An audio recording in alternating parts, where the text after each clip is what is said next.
Колко Red Bull ти трябва, за да се прибереш от дискотека без пари? В студентски град сме ще питаме таксите, дали може да платим само с Red Bull. Започнахме да обикаляме. Минахме през всичките дискотеки, но нямаше нито едно такси. Даже пуснах лайв, но никой нямаше идея къде може да са. Минахме през някакви малки улици и когато вече губех надежда. Един пич спря до нас, дали това не е... Това е съдбата, let's go!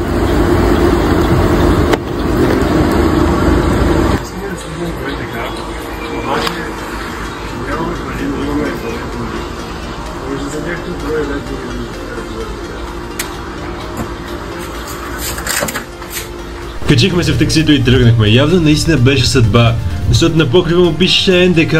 Сметката щеше да е повече от 10 лева. Дадох му 5 Red Bull и тогава питах важния въпрос. Защо ни взехте? Не очаквах, че много хора биха отказали.